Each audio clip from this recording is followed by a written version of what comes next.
إذن الهدف من هذا الحفل هو إطلاق المشاريع الترفعية اللي كيدعمها مشروع ICDB-MK، وأيضا إطلاق حملة ترفعية اللي كتهدف إلى تخفيف من آثار التغيرات المناخية على التعاونيات بجهة مليون خليفرة.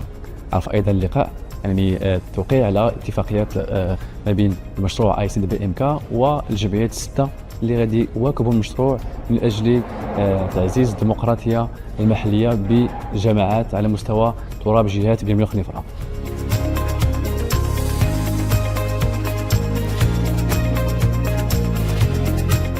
اليوم ربما قدمنا فقط المذكرة، لكن إعداد المذكرة عرف واحد المسار، مجموعة نتاع اللقاءات التشاورية مع مجموعة نتاع الجمعيات، وحنا كنقوموا بالإعداد الأرضية في تواصلنا معها ومع التعاونيات. حبدوا بالفرحوا بشكل كبير بالتوصيات والمقترحات اللي جاية بهم هذه المذكرة، واللي غادي يبقى الباب نتاع جمع التوصيات والمقترحات مفتوح باش أننا نقدموها بشكل نهائي للمجلس.